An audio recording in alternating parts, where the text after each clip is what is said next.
A friend told me a while back, "Hey Ark, your favorite game Mighty Number 9 is going to be free to play on PS Plus." And I thought, well, it's been a little over a year. I should just give this another shot. Maybe I won't hate it as much as I did. Back when this game came out, I played it legally.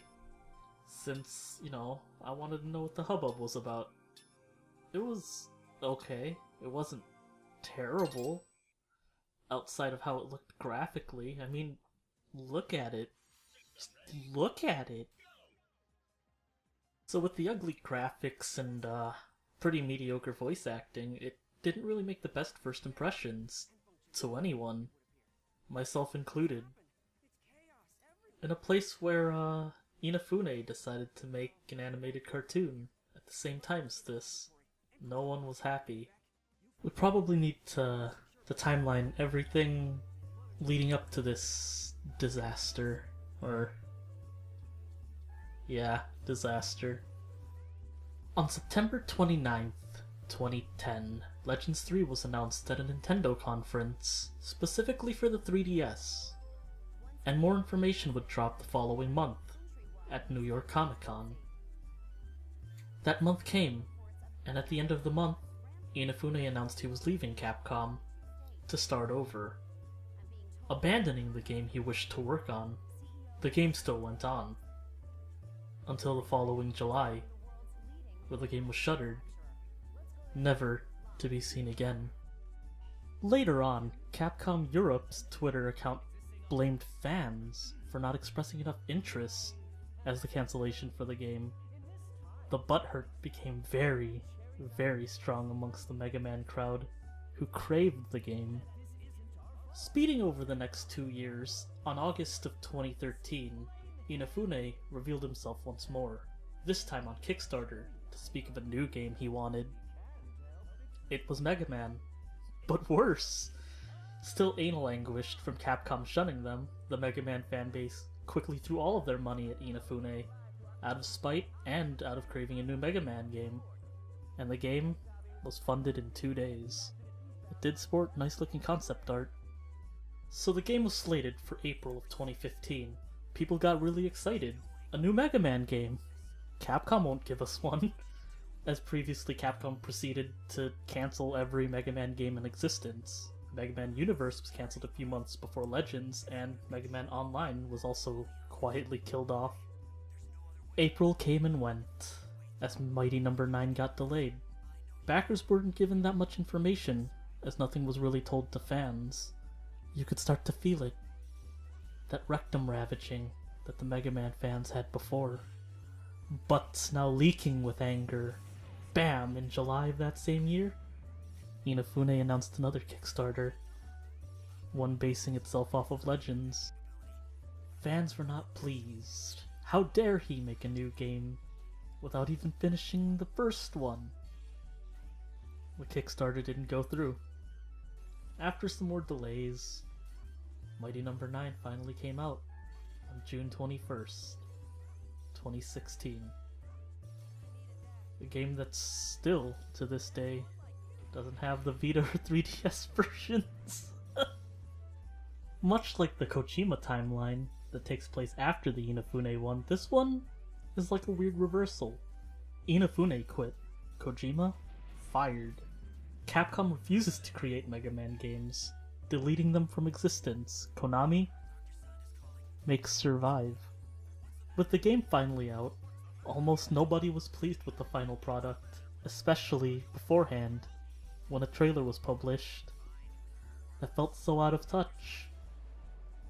It was like an anime fan on prom night. So what's the story for the game? Well, it's just Mega Man X, except instead of the Maverick virus, you have, cells? Spelled with an X? And Dr. Light's still alive. I mean, Dr. White. As many people will say, story. Man, that shit doesn't matter. This is a video game. So how does it play? like a worse Mega Man X. That's it. I'll explain why. You get this dash mechanic, and you have to use it to kill or damage the bosses.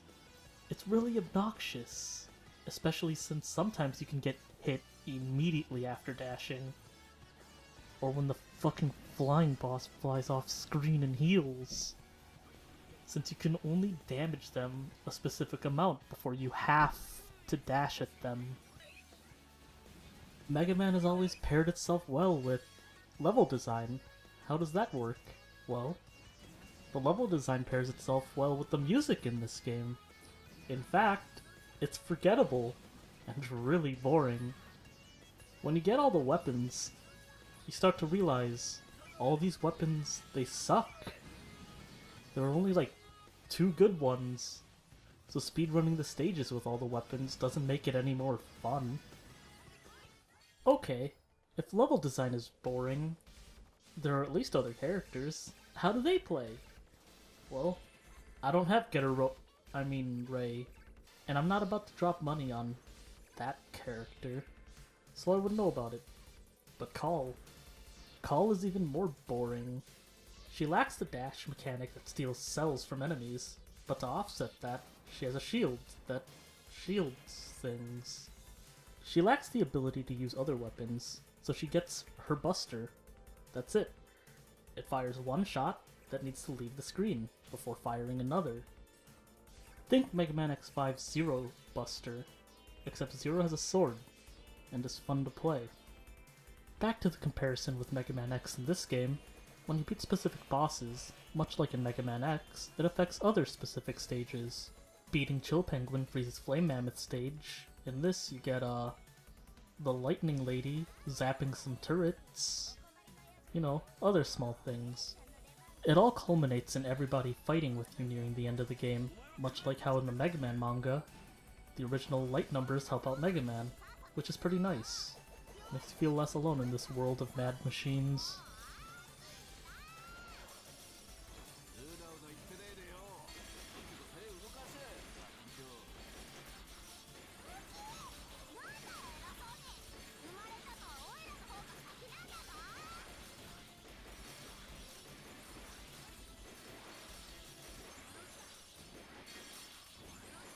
All in all, the game itself isn't terrible, but it feels lacking in many, many regards, especially when compared to its previous iterations, the games it was based off of. It didn't feel like it was well thought out, it felt rushed. So where does this leave Inafune and his magical series? It's right there with the other forgotten Mega Man game, Azure Striker Gunvolt. Where does that leave Red Ash? I don't know. What happens with Mega Man? We can hope that Mega Man 11 turns out okay. I have my doubts, especially with rumors being that the X collection is going to be 2 separate collections. But I can hope, because that's all we have left.